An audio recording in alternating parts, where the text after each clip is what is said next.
All right, hello, everybody. How are you guys? I hope you guys are good. Hope you're having a great day no matter where you are. Okay, so I want to talk a little bit about the messages from Daniel and the messages between Malaya and paternal grandmother Belinda. Okay, again, this is the Jack and Lilly Sullivan case. If you guys have not been following this, then I am talking about the two missing children, 4-year-old Jack and 6-year-old Lily, that were reported missing on May 2nd. Okay? The morning of May 2nd. Now, if you've not seen any of my past coverage on this case, make sure you go back and check that out so you'll be all caught up. So, in these text messages, let's talk about the ones from Daniel first. In these text messages, Daniel is pretty much defending himself. And not only is he defending himself, but he's also defending Malaya. So he starts out actually defending Malaya, and then, but he says some things that really make you go, well, that seems kind of suspicious and makes me look at her even more sideways. So he says that he is still deeply and madly in love with her, and he can't wait for the day that they can go out again and be together again and basically reenact the beginning of their relationship. Which, whatever. But it's funny, and you have to think about this. It's funny that he is saying, oh, I still love her, and I still want to be with her, even after saying the things that he goes on to say about her. Because, not for nothing, but how do you have so much love and admiration and respect for somebody that you think their behavior is suspicious when it comes to Jack and Lily, right? So here's another interesting thing, is we've all talked about her family being part of the tribe, right?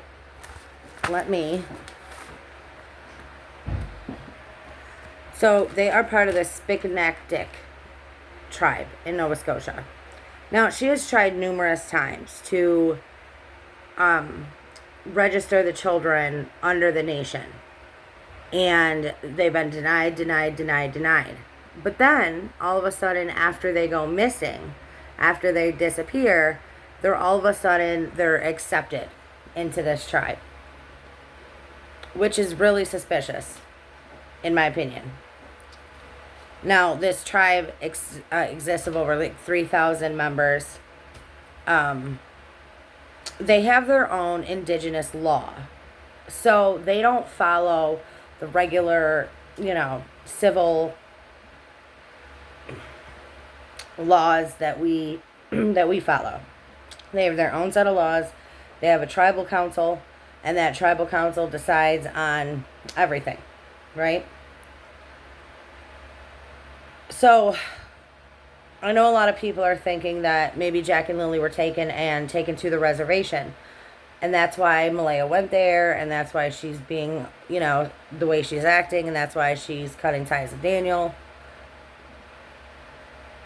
And that could be. And it even makes it more, if it was on a scale, right? And you put this information on a scale. And then you add in the fact that, well, these kids she was trying to register them multiple times to join this tribe, become a member, and they were denied over and over and over again. But after they go missing, all of a sudden they're accepted. So it does kind of make you wonder, are they there? And if they are, our police, they have their own police, they have their own laws, they have their own government system, they do it all themselves. And another fun fact is that Malaya's lawyer, yes, the mother of the missing children has a lawyer, a tribal lawyer, and the lawyer that she has is actually the chief of the tribe, his brother, the chief of the tribe's brother. So you have to look at the facts that these kids went missing. Then they were accepted onto this tribe. All of a sudden, the tribals the tribal chief's brother is now acting lawyer, acting attorney for the mother of the missing children. She's being awfully quiet. She's not talking about her missing children. She's not advocating for her missing children. She's doing nothing. So it does make you wonder that maybe, in fact, they could possibly be, allegedly in my opinion, on somewhere on the reservation property. It's not out of the realm of reason, right? No, I want to talk about a couple of things. So, in Malaya's text to the grandmother, she says that the kids love playing outside. They love exploring the woods. You know, blah, blah, blah. But then you have Daniel, who said that Malaya never, very, very rarely, did she go outside with the children. Like, when the kids went outside, when the kids went playing, when the kids were doing anything, it was Daniel taking them to do that. She wasn't interested, right? Didn't want that, you know, just didn't take them outside. So it is kind of weird because Daniel says the kids would never just go into the woods. She has come out and said earlier on that the kids wouldn't go into the woods. But then she says, well, the kids love exploring the woods. They love playing in the woods. And then she goes on to say, which is totally contradicting herself, that Jack has a hard time in the woods with walking. He has a hard time walking through the woods. Well, of course, he's 4, and the terrain is insane. Okay? But she, every time she talks, which is it's been very rarely, but you just get this feeling, this vibe from her that things just are not on the up and up with her, in my opinion. In my opinion. Okay? Now he says, listen to this. So Daniel says that he was outside yelling in his text messages. He says that he was outside yelling for the kids, and his mother heard him, and she came out of her camper and was like, what's going on? And I guess he told her the kids were missing, because his exact words were, I was out yelling for the kids, and my mom came out, and Malaya was inside playing on her phone. So what that says to us, and it's exactly the way he said it, was that he was out yelling, looking for the children. His mother came out of the camper at that time and went inside to see Malaya, and she was playing on her phone. Your kids are missing. Okay, well, let's just talk about how that completely contradicts her first story when she come out and said, oh, well, I immediately got up, looked for them, called their names, and I just all of a sudden got the instinct to call the police. Was her story, right? Sorry, this eye stays watering all the time. But she wasn't worried. She wasn't worried when her children were missing. She wasn't running around frantic looking for them. She was sitting there playing on her phone, which, by the way, should tell you everything you need to know. Just saying. But the mom said that she looked worried, like she was just caught for something. So I don't know, because you could take that either way. Her saying, well, she looked worried, like she had just been caught, is what Daniel said, the mother said. You know, they didn't say, oh, she was worried because her kids were missing, because she clearly wasn't. If she was worried about her children missing, she'd be out there looking for them and running around frantically and doing everything she should have been doing instead of sitting there playing on her phone, which, again, if you know, you know, you know? Okay. She wasn't crying. She wasn't scared. Now this is according to Daniel from his mother. She said Malaya wasn't crying. She wasn't scared. She wasn't frantic. She wasn't anything like the mother of missing children would be. Now, then she goes on to ask Malaya if she asked Daniel, should we call the police?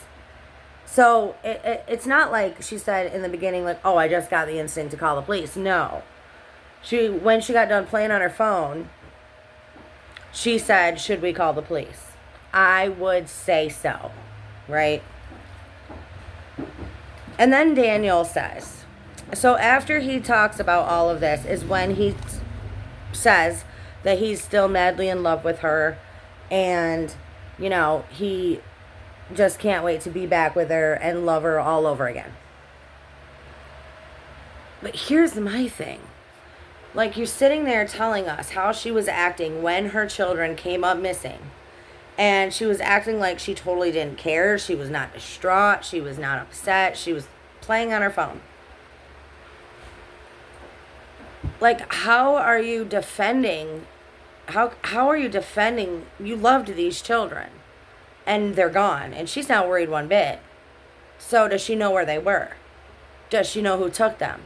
Does she know what happened to them? Because she doesn't seem worried. She didn't seem worried at all.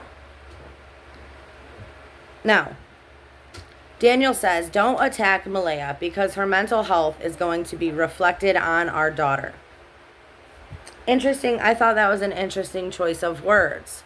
Like, he knows how Malaya gets when, you know, in certain situations. Like, he knows how she's going to react. So he's urging people, listen, stop it. Don't attack her because it's going to affect my daughter.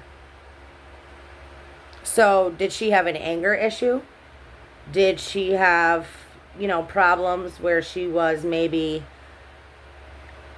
not the kindest to the children? Like, there's a reason why he said what he said, in my opinion. Now, let's talk a little bit about her text messages to paternal grandmother Belinda, Father Cody's mother. Okay, she was at the vigil. She's been posting on her social media about the kids. Like, she's doing what, you know, she's doing what her daughter and her ex-daughter-in-law is not doing. But she says things like, I'm so distraught. Now, Malaya used that term. It's just a weird, in my opinion, just a weird thing to say. And most people, when they are distraught, they're like, they don't say, I'm so distraught. They say, I'm fucking freaking out. Like, I am losing my shit. You know what I mean? It's just weird wording, in my opinion. It's like people are saying, so many people have been saying online that she's not distraught. She doesn't look distraught, blah, blah, blah. That she literally was like, I'm distraught. You know what I mean? She said, I kept them home because they were sick. They got out the back. Nobody knew it. Now, we were told in the beginning that the reason that both the kids were home was because one of the children had a cough the previous day, and the children were kept home. Now she's saying both the children were sick. Whatever. She says they like to explore the woods. They would have gone to the... Now she says this. They would have gone to the road, to a car, if they were called or if somebody was enticing them to come to the car. They would have gone to the car. They would have walked out of their yard, walked to the road, and got into a car with a complete stranger, is what she says. They would have done that because they don't know about stranger danger, is what Malaya said. There's another red flag. What kind of parent these days does not teach their children about stranger danger? Just saying.